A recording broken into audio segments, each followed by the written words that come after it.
Hello everyone, నేను మీ Kiran Kumar. Welcome back to my channel shine your brain with Kiran's teaching. Already మనం last వీడియోలో Wipro assessment ఏదైతే విల్ప్ 2020 అని చెప్పేసి మనం చెప్పుకున్నామో, ఆ విల్ప్ 2020కి ఎగ్జామ్ ఏ విధంగా ఉంటుంది, ఆ ఎగ్జామ్ ప్యాటర్న్ ఏంటి అనేది కాస్త మనం చూడడం జరిగిందండి.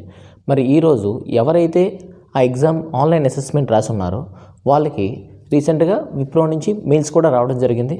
So you are successfully cleared the round అని చెప్పేసి, so waiting for next round అని చెప్పేసి మీకు రెడీ అవ్వండి అని కూడా మీకు చెప్పడం జరిగింది. అందులో మీకు టెక్నికల్ మీద, అదేవిధంగా టెక్నికల్ అండ్ హెచ్ఆర్ మీద మీకు ఇంటర్వ్యూ అనేది కాస్త కండక్ట్ చేయడం జరుగుతుంది.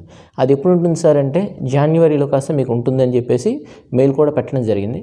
మరి ఆ జాన్లో ఉండేటువంటి అంటే మనకి చెప్పాలంటే చాలా తక్కువ టైం అనేది కాస్త ఉంది.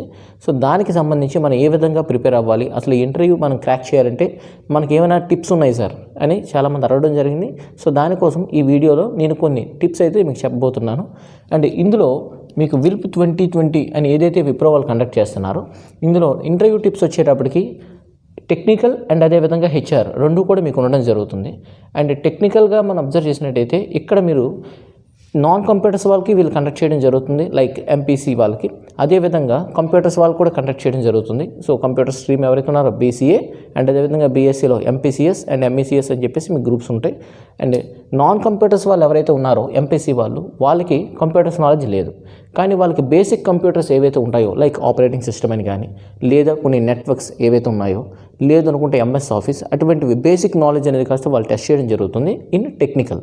మరి అదేవిధంగా కంప్యూటర్స్ వాళ్ళు ఎవరైతే ఉన్నారో వాళ్ళు ఏదైతే సెమిస్టర్స్లో చదువుకున్నారో వాటి మీద మరి ముఖ్యంగా అందులో ఏమేమి వస్తాయి సార్ అనేది కాస్త మనం చూద్దాం.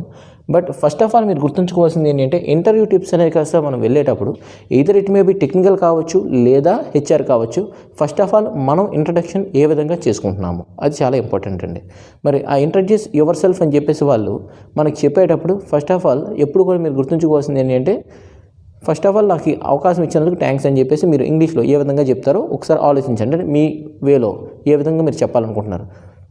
అండ్ తర్వాత మై సెల్ఫ్, నేను ఇది అని చెప్పేసి, అదేవిధంగా ఐఎమ్ క్వాలిఫైడ్ అంటే ఏం చేశారు, ఏ యూనివర్సిటీలో చేశారు లేదా ఏ కాలేజీలో చేశారు అనేటువంటి ఇన్ఫర్మేషన్ తీసుకుంటారు.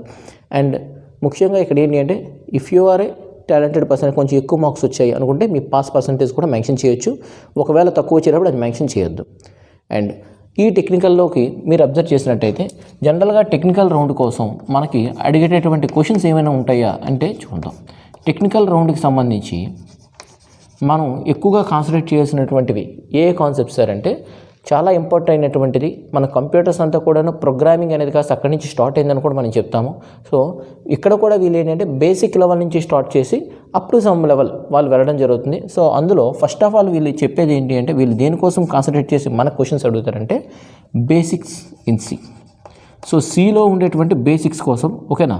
So basics in C language. C language మీద మీరు ఫస్ట్ ఆఫ్ ఆల్ కాన్సన్ట్రేషన్ బాగా చేయాల్సి ఉంటుంది.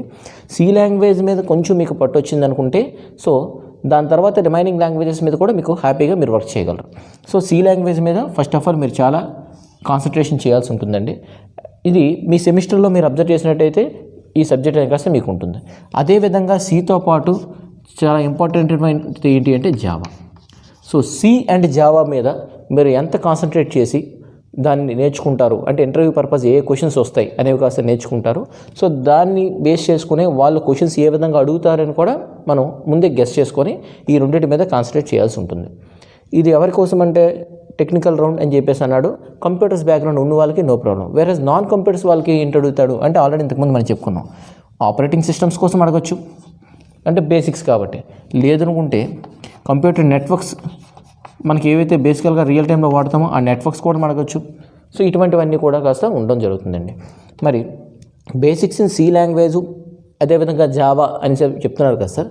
మరి ఆ సి లాంగ్వేజ్లో కానివ్వండి, జావాలో కానివ్వండి, ఏ టాపిక్స్ ఉండే పాసిబిలిటీ, ఏ టాపిక్స్ మీద అడిగే పాసిబిలిటీ ఉంటుంది అనేదాన్ని మనం అర్థం చేసుకుంటే, సో దానికి సంబంధించి కూడా నేను ఇక్కడ చెప్తాను ఏ టాపిక్స్ మీద ఎక్కువగా అడుగుతూ ఉంటాడని. అండ్ ఇవే కాకుండా if you or computer related student, computer background ఉన్నది స్టూడెంట్ అనుకుంటే నువ్వు, సో దానికి మీకు సంబంధించి ఇంకా ఏ క్వశ్చన్స్ అడిగే పాసిబిలిటీ ఉందంటే డిబిఎంఎస్ నుంచి కాస్త అడుగుతూ ఉంటాడు sir. So database management system అని చెప్పేసి మనం ఏదైతే మీరు వన్ ఆఫ్ ద సెమిస్టర్లో మీరు నేర్చుకుంటారు ఆ DBMS. At the same time అందులో సంబంధించినటువంటి SQL క్వరీస్ ఏవైతే ఉంటాయో వాటి మీద కొంచెం మీకు అడగడం జరుగుతుంది. SQL క్వరీస్ ఏవైతే ఉంటాయో ఆ క్వరీస్ కోసం మీకు అడగడం జరుగుతుంది. అండ్ వీటితో పాటు లాస్ట్ ఇయర్ కొంతమంది నుంచి నేను తెలుసుకుంది ఏంటి అంటే, సో వీటితో పాటు కొన్నిసార్లు డేటా స్ట్రక్చర్స్ అని ఏదైతే ఉంటుందో ఆ డేటా స్ట్రక్చర్స్ మీద కూడా కొన్ని క్వశ్చన్స్ అనేది అడుగుతున్నారు సార్ అని చెప్పేసి వాళ్ళు చెప్పడం జరిగింది. సో DS అని ఏదైతే అంటున్నామో డేటా స్ట్రక్చర్స్, ఆ డేటా స్ట్రక్చర్స్ మీద కూడా మనకి ఏంటంటే క్వశ్చన్స్ అనేవి కాస్త వచ్చే పాసిబిలిటీస్ ఉంటాయి.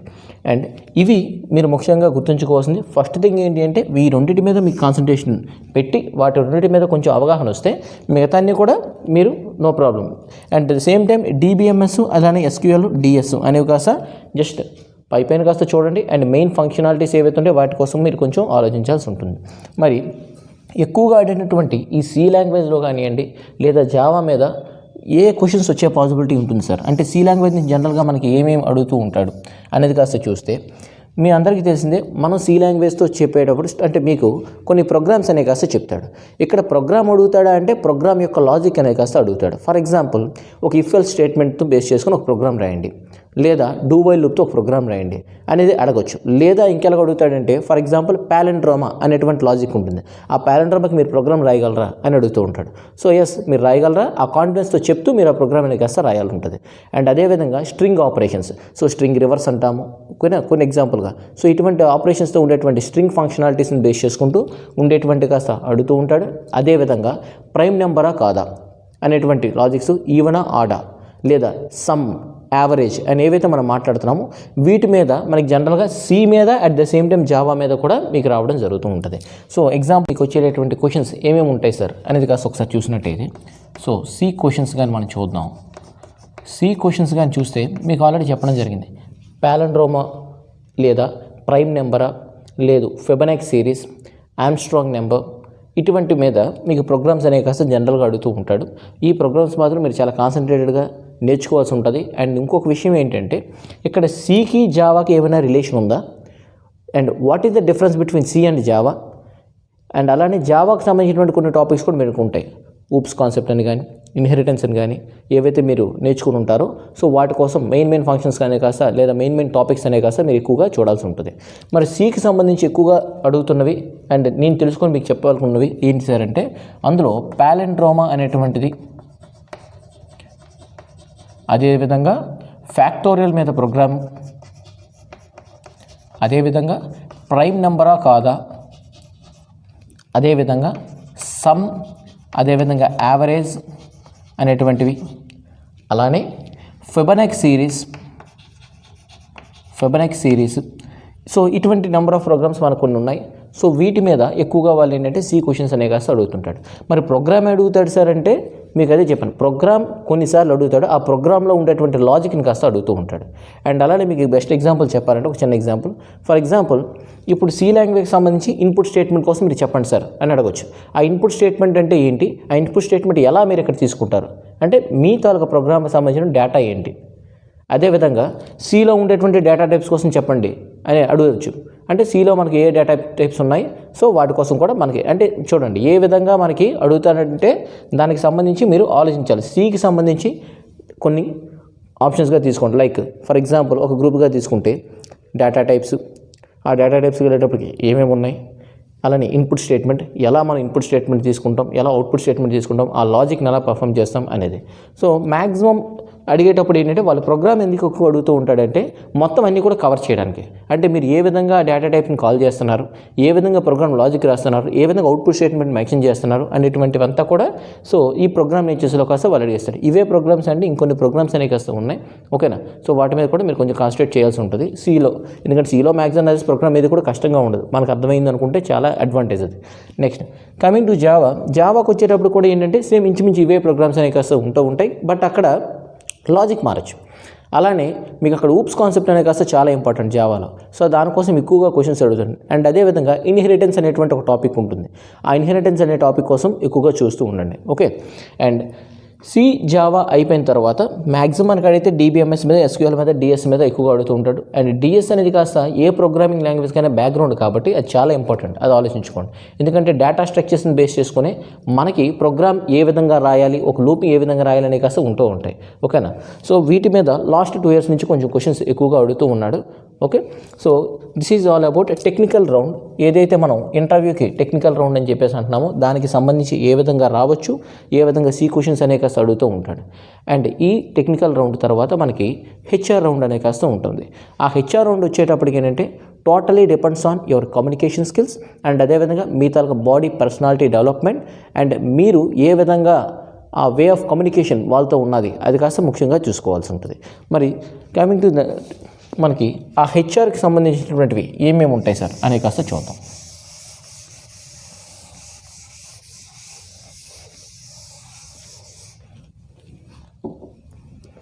సో HR రౌండ్ వచ్చేటప్పటికి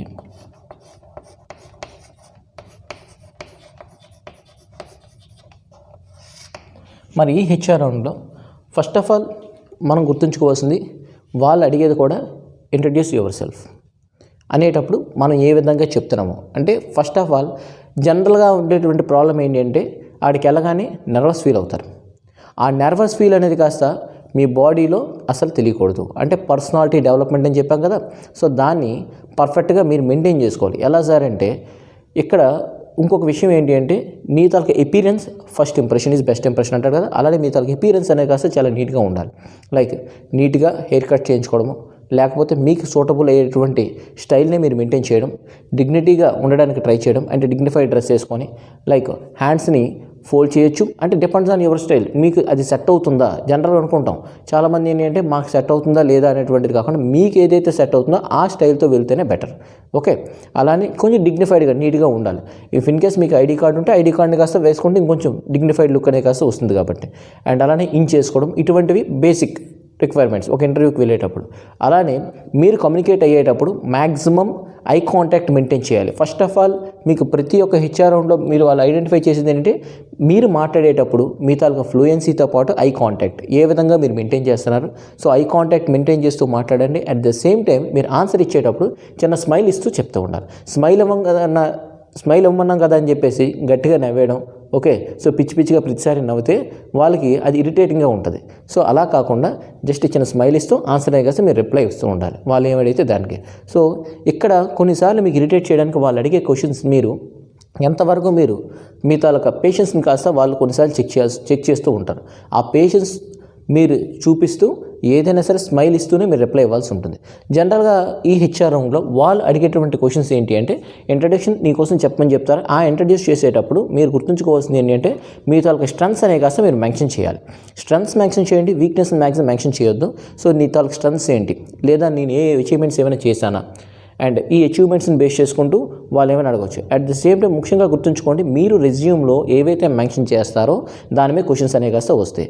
నాకు రెజ్యూమ్ నిండుతుంది కదా, ఎక్కువగా మేము పెట్టేయాలి కదా అని చెప్పేసి ఏటి పడితే పెట్టేశారనుకోండి, ప్రాబ్లం ఏంటి అంటే మీకు రెజ్యూమ్లో మ్యాక్సిమం చూసి ఆ రెజ్యూమ్ని బేస్ చేసుకొని మీకు కాస్త క్వశ్చన్స్ అడుగుతూ ఉంటాడు. అది టెక్నికల్ కావచ్చు లేదా HR కావచ్చు. సో టెక్నికల్లో కూడా మీరు మెన్షన్ చేస్తారు కదా నాకు ఈ లాంగ్వేజ్ వచ్చు అంటే మీరు చూసుకోండి మీరు కాన్ఫిడెంట్గా ఉన్నారు అనుకునేది మాత్రమే మీరు మెన్షన్ చేయాలి. ఓకే, అదర్వైజ్ ఏదో రెజ్యూమ్లో మొత్తం అన్నీ పెడితే బాగుంది కదా అని చెప్పేసి మీరు పెట్టారనుకోండి, సో దానికి సంబంధించినటువంటి క్వశ్చన్స్ అనే కాస్త మీకు అడుగుతూ ఉంటాడు. మరి ఎప్పుడైతే దానికి తెలియకుండా మీరు ఏదో పెట్టేశారనుకుంటే అబ్నార్మల్గా మీకు ప్రాబ్లం ఏంటవుతుందంటే so you can leave now అని చెప్పేసి పాసిబిలిటీస్ కూడా ఉంటాయి. ఓకే, మీరు అక్కడ గుర్తుంచుకోవాల్సింది రెజ్యూమ్ బేస్డ్ క్వశ్చన్స్ వస్తాయి కాబట్టి HR కానివ్వండి టెక్నికల్ కానివ్వండి రెజ్యూమ్ని చాలా నీట్గా ప్రిపేర్ చేసుకోవాల్సి ఉంటుంది. అండ్ రెజ్యూమ్లో ఏదైతే మీరు మెన్షన్ చేస్తారో దానికోసం మీరు ముందే ప్రిపేర్ అయి ఉండాలి. ఓకే, అండ్ మీరు మాట్లాడే ప్రతిసారి కూడాను చాలా ఫ్లూయెన్సీగా అంటే మీకు వచ్చినటువంటి ఇంగ్లీష్ చాలా నీట్గా ఒబిడియంట్గా ఉండాలి. కొంతమంది మాట్లాడేటప్పుడు కొంచెం వాయిస్ రైజ్ అయ్యే పాసిబిలిటీస్ ఉంటాయి. అంటే అలాగని చెప్పేసి మరీ లోగా మాట్లాడమని చెప్పట్లేదు, వాళ్ళకి ఆడిబుల్ రేంజ్ ఉండేటట్టు మనం మాట్లాడితే సరిపోతుంది. అండ్ అలానే మాట్లాడేటప్పుడు కొంచెం నీట్గా ఒబిడియంట్గా మాట్లాడేటట్టు మీరు ట్రై చేస్తూ ఉండండి. అండ్ ఈ HR రౌండ్కి సంబంధించి ఐ కాంటాక్ట్, పర్సనాలిటీ డెవలప్మెంట్, వాళ్ళు అడిగేటువంటి క్వశ్చన్స్లో మీరు ఇంట్రడ్యూస్ చేసుకున్న తర్వాత మీ తాలూకా అచీవ్మెంట్స్ చెప్తారు. పాజిటివ్, దట్ మీన్స్ పాజిటివ్గానే చెప్పుకోవాలి. ఏది చెప్పుకున్నా లైక్ మీకు వీక్నెసెస్ ఉన్నా అది పాజిటివ్ అయ్యేటట్టు మీరు చూసుకోవాలి. ఓకే, స్ట్రెంగ్త్స్ చెప్తారు. అండ్ వాళ్ళు అడిగే క్వశ్చన్స్ అసలు నేను ఎందుకు తీసుకోవాలి, అసలు why we take you, why we hire you అని చెప్పి అడిగితే అక్కడ మీరు చెప్పాల్సి ఉంటుంది. సో ఇట్స్ మై డ్రీమ్ అని. ఓకేనా? సో మనకేంటి సాఫ్ట్వేర్ కాస్త ఒక ఇంట్రెస్ట్, అందులో విప్రో లాంటి కంపెనీలో కాస్త నేను వర్క్ చేయాలనుకుంటే సో ఐఎమ్ సో హ్యాపీ లేదా ఐఎమ్ సో గ్లాడ్ అని చెప్పేసి ఇటువంటి ఆన్సర్స్ అనేవి కాస్త మీరు వాళ్ళకి ఇస్తే it may chance for positive thinking. అంటే వాళ్ళకి మీ మీద ఒక పాజిటివ్ నేచర్ థింకింగ్ వచ్చేటట్టు అది అలాంటి రిప్లైస్ అనేవి కాస్త యూజ్ అవుతూ ఉంటాయి. అండ్ అదేవిధంగా వాడు అడుగుతూ ఉంటారు, మీకు ఏ షిఫ్ట్స్ అయినా ప్రాబ్లం లేదా? లేదు అనుకుంటే మీరు వచ్చేటప్పటికి ఈ టీంలో మీరు వర్క్ చేయాల్సి ఉంటుంది. ఓకే, అలాంటి ప్రాబ్లం లేదా? అండ్ అలానే మీరు 5 years బాండ్ అనేది ఏమైనా ఇంట్రెస్ట్ ఉంటే మీరు 5 years ఓకేనా? అండ్ ఇలాంటి క్వశ్చన్స్ అన్నీ కూడా అడుగుతూ ఉంటాడు. అంటే ఒకటేంటంటే నీకు నీ మెంటల్లీ ఫిజికల్గా వాళ్ళు మిమ్మల్ని అపీరెన్స్ ఉన్న మీ మెంటాలిటీ ఎలాగుంటుంది అని చెప్పి బేస్ చేసి దాని మీద క్వశ్చన్స్ అడుగుతూ ఉంటాడు మీకు. మరి దాన్ని బేస్ చేసుకుని మీరు రిప్లైస్ కూడా అంటే ఆన్సర్స్ కూడా మీరు ఇవ్వాల్సి ఉంటుంది. వాళ్ళు అడిగేటటువంటి క్వరీస్ కావచ్చు లేదా క్వశ్చన్స్ కావచ్చు. సో ముఖ్యంగా అడిగితే ఏమడుగుతాడు, సో నేను మిమ్మల్ని ఎందుకు తీసుకోవాలి, ఒకవేళ మీరు తీసుకున్నట్టయితే మీరు ఏ షిఫ్ట్ అయినా ఓకేనా, సో మీ హార్డ్ వర్క్తో వర్క్ చేస్తారా అనేటువంటి క్వశ్చన్ ఆన్సర్స్ మీరు ఇస్తూ ఉండాలి. సో ఈ విధంగా మనం హెచ్ఆర్ని ఈజీగా క్రాక్ చేయొచ్చు హెచ్ఆర్ రౌండ్లోని. అండ్ ముఖ్యంగా చెప్తున్నాను, ఎక్కడా కూడా నెగిటివ్గా మాట్లాడకూడదు, ఐ కాంటాక్ట్ మెయింటైన్ చేయాలి, పర్సనాలిటీ డెవలప్మెంట్, అదేవిధంగా మీకు ఉండేటువంటి ఎరిగేటటువంటి క్వశ్చన్స్కి స్మైల్ ఇస్తూ మీరు రిప్లై ఇస్తూ ఉండాలి. ఓకేనండి? సో ఈ విధంగా టెక్నికల్లో అదేవిధంగా హెచ్ఆర్ ఎవరైతే రెడీ అవుతున్నారో సో ఆల్రెడీ మీరు ఆన్లైన్ అసెస్మెంట్ క్లియర్ చేస్తే మీకు మెయిల్స్ వచ్చి ఉంటాయి. సో దీనికి ప్రిపేర్ అవుతున్న వాళ్ళకి ఈ వీడియోలో నేను చెప్పిన కొన్ని టిప్స్ అనేవి కాస్త ఎంతో కొంత మీకు యూజ్ అవుతాయి అని చెప్పేసి నేను అనుకుంటున్నాను. అండ్ ఎవరైతే ఈ హెచ్ఆర్ రౌండ్ అదేవిధంగా టెక్నికల్ రౌండ్కి సో రెడీ అవుతున్నారో సో మీకున్నటువంటి టైం చాలా తక్కువ టైం కాబట్టి సో మ్యాక్సిమం మీరు ప్రిపేర్ అవుతూ ఉండండి. So it may leads to a good opportunity. And అలానే మీరు ఈ వీడియో అనేది కాస్త మీకు నచ్చినట్టయితే అందరూ కూడా లైక్ చేస్తారని నేను ఆశిస్తున్నాను. And all the best those who are ready to face the Wipro WILP 2020 interview.